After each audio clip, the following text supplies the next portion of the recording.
I'm Tisha Bader. Welcome to our series Durban Revisited on JBS, held in partnership with B'nai B'rith International, where we speak with leaders, experts, journalists about the UN Conference on Racism that took place in Durban, South Africa 20 years ago, which became a forum for singling out and targeting Israel and the Jewish people. And we'll also discuss present-day anti-Semitism. Here now is CEO of B'nai B'rith International, Dan Mariaschin, with guest Bret Stephens. Thank you, Tisha. Bret Stephens is a Pulitzer Prize-winning editor and columnist. He is currently an opinion columnist for the New York Times, and previously was the editor-in-chief of the Jerusalem Post and deputy editorial page editor of the Wall Street Journal. Bret Stephens, thank you very much for being here today. It's a pleasure to be on your show. The 2001 Durban Conference, whose 20th anniversary is soon to be marked by the United Nations, was certainly not the first time that Zionism was maligned by Israel's adversaries. What would you say made the events surrounding this particular UN conference a unique historical moment with a lasting influence? Well, I remember in the 1990s reading in places that anti-Semitism as a significant hatred in the world was on the wane. And the Durban Conference exposed the extent to which that was simply false. And it exposed the extent to which so-called anti-Israelism or anti-Zionism really was saturated with nakedly anti-Semitic themes and tropes, that they were sibling hatreds, if not quite often identical hatreds. I think the Durban Conference probably had more of an impact on the Jewish population than outside of it, obviously because it was so nakedly against or so nakedly hostile to Jews. So it began, I think, a process of certain kind of awakening to the fact that hatreds that stretch back many thousands of years weren't at all dormant, and in fact that they were resurging. And the last 20 years, I think, has just borne that thesis out in all kinds of ways. You occupy a particularly important perch in the world of journalism, and you've had an insider role in both reportage and commentary in Israel and the United States and on different sides of the political spectrum. How would you contextualize mainstream press coverage of Israel, including the treatment of Israel by the United Nations, and what efforts might there be to better convey the realities that Israelis live? Oh, that's a big question.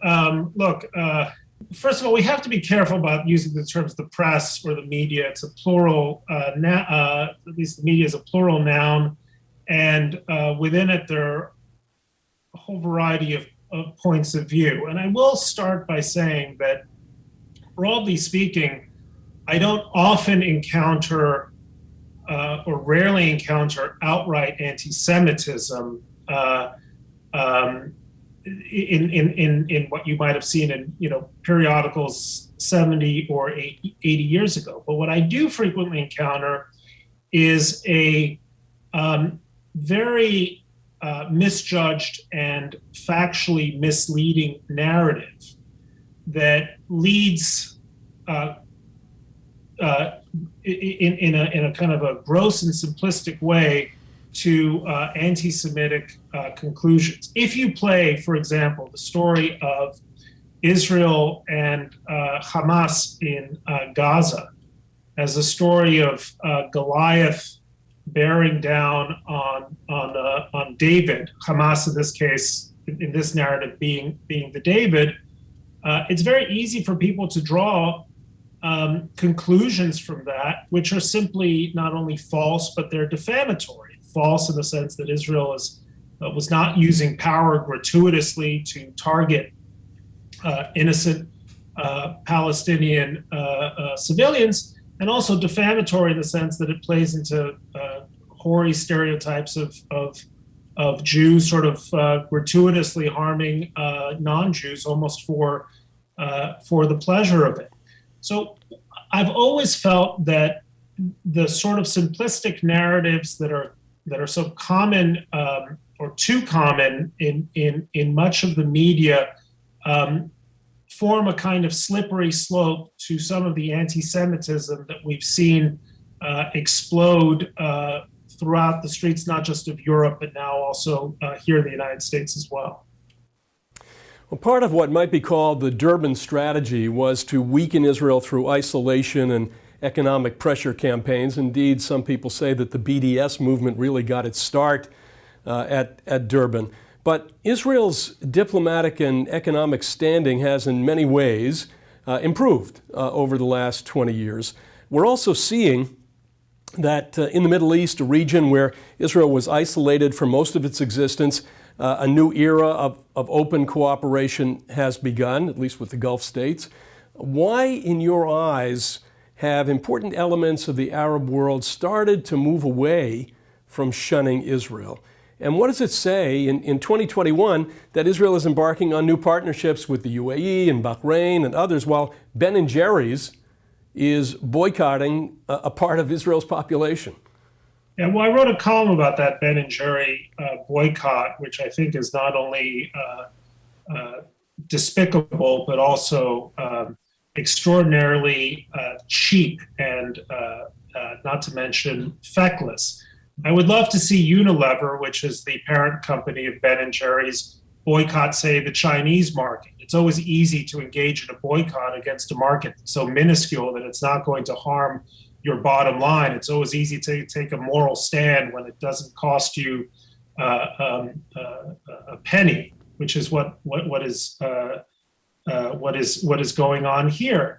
So I don't think the Ben & Jerry boycott is going to profoundly affect anyone. It might get a bunch of Israelis to switch over to the superior flavors of Haagen-Dazs or whatever it is that they choose to eat. But your larger point is a very important one, which is that 20 years after Durban, that strategy has clearly and obviously failed. I mean, obviously, for Jewish students on college campuses, at least elite college campuses, the atmosphere is more hostile and more worrisome. But from an Israeli point of view, Israel has never had deeper diplomatic relations with a greater number of countries than it does today. And the paradox is that it has achieved this not by doing what was demanded of it by the so-called international community, not by making heedless or unwise territorial concessions. It has done so by becoming A, economically quite successful, but B, by also asserting its power. I mean, one of the things that is happening now is that Sunni Arab states that feel threatened by the rise of Iranian power and Iranian imperialism throughout the region look at Israel as the one country that actually provides not only the will, but the capacity to stand up to this common Iranian threat. You know, I've often said that love without respect tends to crumble, but respect can ultimately grow into or can become a real basis for love. And what you have in states like the UAE, Bahrain, certainly in a quieter way with Saudi Arabia, is a lot of respect for the way in which Israel has conducted itself in the face of a common threat. And I think that accounts for why Israel is so much stronger today, with an economy twice the size of what it was just a few years ago, and why the BDS movement and the Durban effort is doomed to fail. Going back to Zionism, what's your assessment of the reasons why it has become such a stigmatized label in certain circles, particularly on the hard left and on college campuses? And how does the United Nations, through the Durban process, but also the UN Human Rights Council and other multilateral bodies, contribute to animosity, not just against Israel, but against Jews in general? Well, the United Nations has been an engine of anti-Semitism for as long as I've been alive. I mean, I was born in 1973. I think it was 1975 that the Zionism is racism resolution happened. A large part of that can be accounted for by the Soviet Union's anti-Semitic turn, starting certainly in the early 1950s and accelerating in 1967. But I've been very outspoken on this subject. I see anti-Zionism as the 21st century version of anti-Semitism. And of course, anti-Semitism was merely the 19th century version of much more old-fashioned Jew hatred. Now, it's true that there are interesting distinctions between these hatreds in the way that there are distinctions between, say, the first version of the coronavirus and the Delta version of the coronavirus. They attack the body in similar but slightly different ways, but they form part of the same basic hatred. And let me put it to you this way. Anti-Semitism, as we have it from the 19th century, is a conspiracy theory that holds that Jews are imposters and swindlers. That is to say, the 19th century anti-Semite believes that Jews in Europe were imposters because they weren't actually Europeans, they were Semites, right? They came from someplace else. They were strangers to Europe. And they add they're swindlers too, because not only are they not who they say they are also trying to swindle real Europeans out of their patrimony, their financial wealth, industrial wealth, and so on. That was the anti-Semitic libel in a nutshell. But what is the anti-Zionist line? It's that Jews are imposters and swindlers, right? The anti-Zionist says that Jews claim to be native to the Middle East, to the land of Israel, but they are not. They're actually from Galicia or Poland or wherever. So they're imposters. They're not real Middle Easterners. And besides which, they're swindlers. They're trying to swindle the rightful owners of the land out of their land. So they are, in that sense, this is identical, except in the anti-Semitic version, Jews are supposed to be not white. They're supposed to be Semites. And in the anti-Zionist version, they're supposed to be white. They're not supposed to be Middle Eastern. I know that was a long answer, but I think that's important to put that on the table in the minds of your viewers, that when we talk about anti-Zionism, it is just an update, a new variant on hatred of Jews, which has found various expressions fitting their times and their cultures over not just centuries, but millennia. Well, let me follow up for a moment. The Zionism equals racism resolution was adopted in 1975. Even though it was rescinded in 1991, the stain remained. It continued. But in 1975, we didn't have social media. We didn't have this multiplier effect. And how much do you attribute problems that we're experiencing today, the challenges, not only, as you say, in Europe, United States, Middle East, and other places regarding anti-Semitism, how much can you lay at the feet of the internet and social media with all of the influencers and websites and others? And my shorthand for social media is anti-social media. It makes us more isolated, it makes us angrier, it makes us nastier by and large. And I say this, I'm not unaware of some of the better aspects of it, but I think it has been in many respects a baleful force, not least in the way that it has allowed people on the very fringes, politically, morally, ethically, to find one another, right? I mean,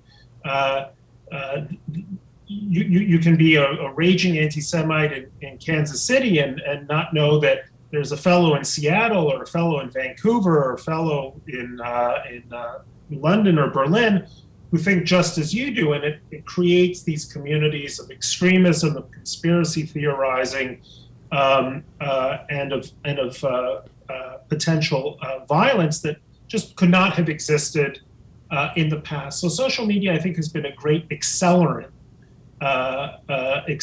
here. But let's not kid ourselves.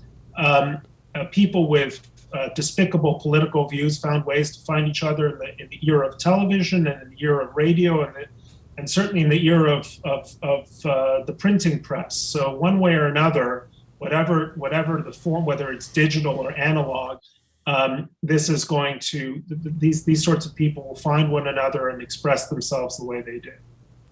Well, we're living through a particularly polarized moment in American history. Yet, when it comes to Durban, U.S. policy has been consistent, actually, from the Bush through the Biden administrations against taking part in it. There was a walkout in 2001, and there have been follow-up conferences that we've not participated in. What does this say about the Durban process and also about the U.S.-Israel relationship? And does this give any indication of what posture the Biden administration may take on other fronts involving Israel, for example, at the UN Security Council? Let me step back for a second. I think the more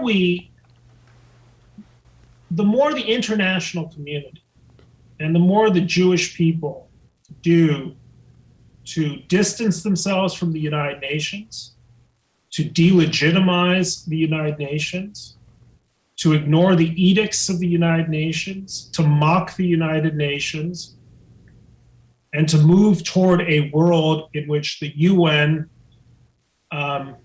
is an agency that perhaps fulfills certain technical functions, but is not a fountain of moral legitimacy for anything, the better off we're going to be. I am hard-pressed to think of any of the UN's achievements, whatever they might be, being anything but a molehill next to the damage that the UN has done throughout the world. I mean that from their peacekeeping operations in Africa and Haiti to the cover they give to despicable regimes like Iran and North Korea and so on. I think we need to not only state that plainly, but not give it any of the sense of respect that it deserves, which is why I'm a little bit uncomfortable with the premise of this entire program. Let's step back and say Durban was a failure as well as a disgrace. It was a reminder of what the UN so often is, but fortunately, it's something that had very little effect other than being a convening force for some very disreputable and despicable kinds of people. So looking back on Durban 20 years from now, maybe the chief takeaway is how little it actually, how little it achieved, and how it's been relegated to a kind of hopefully a dustbin of history.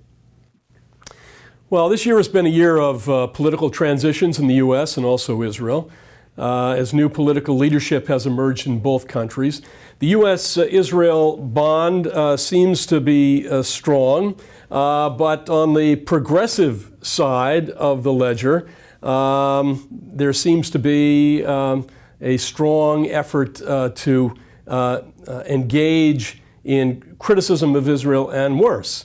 What do you see as a result of where the progressives are and how they're trying to change this dynamic, and beyond that, to change the relationship between the United States and Israel? Well, obviously, it's a subject of real concern, and it's particularly concerning that, by all means, let's denounce a Republican kind of loony congresswoman like Marjorie Taylor Greene, with space lasers and that sort of business. I have no objection. People who read me know that I've never objected to bashing Republicans or Congress or right wingers when I think it's appropriate. What's worrisome to me isn't so much the views of someone like Ilhan Omar or Rashida Tlaib or the other members of the squad. What worries me is the inability of so much of the Democratic caucus to stand up squarely and denounce. It has happened. There have been some courageous congressmen and senators, not just in the Jewish caucus, but in the Democratic caucus at large, that have been unequivocal in distancing themselves. But I don't see the same kind of vehement moral objection to the statements of Ilhan Omar that I do to those of Marjorie Taylor Greene, which I mean, if anything, Greens are just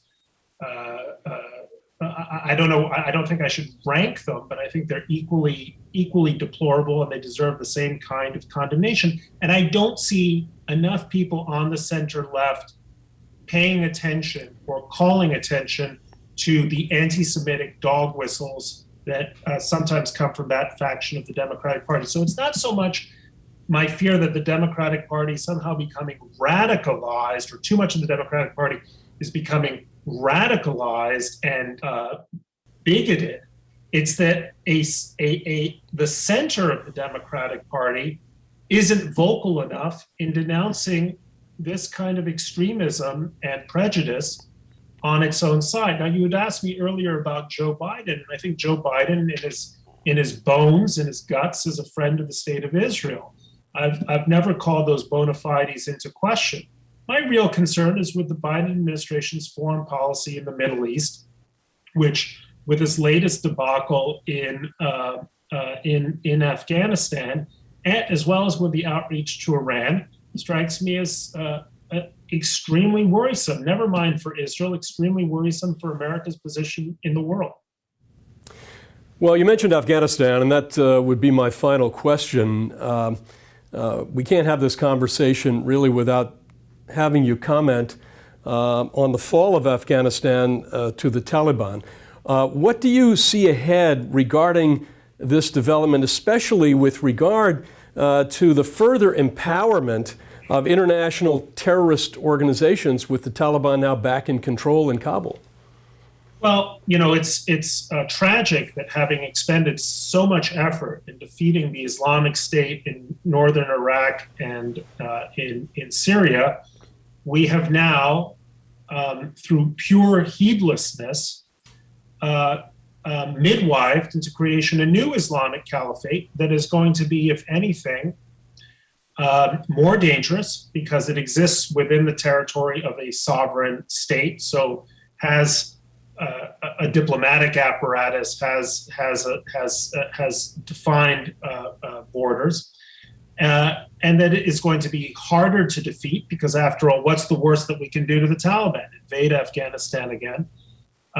As I quoted one Afghan entrepreneur in my column in the New York Times, this is going to be a godsend for jihadis everywhere. It is going to be a magnet for radicalized young men and women from Manchester to Minneapolis to Munich. It is going to be, I think, a disaster in its region, particularly for Pakistan. Ironically, since Pakistan did so much to help the Afghan Taliban survive at the height of America's power there, we have just, in a sense, saved jihadism from defeat and given it one of the greatest gifts that it could ever have. What is that gift? The gift of confidence. Afghan mujahideen will now be able to say that our great-grandfathers defeated the Brits, and our fathers defeated the Soviets, and we defeated the Americans. And that kind of confidence will lead inevitably to a desire to export jihad around the world. So just as we exited Iraq and were forced to go back in, we might find ourselves in the same situation now, but facing, if anything, greater odds, both domestically as well as internationally. I think this is the single greatest debacle in American foreign policy since the fall of the Shah in 1979, and we will live and rue the consequences for decades to come. Bret Stephens, that's all the time we have today, but thank you very much for joining us today. Thank you so much for having me. And thank you, all of you, for tuning in. Please stay tuned to our full Durban Revisited series on JBS. And for ways to get engaged, please visit b'nai.org or our social media channels. I'm Dan Mariaschin. Goodbye for now.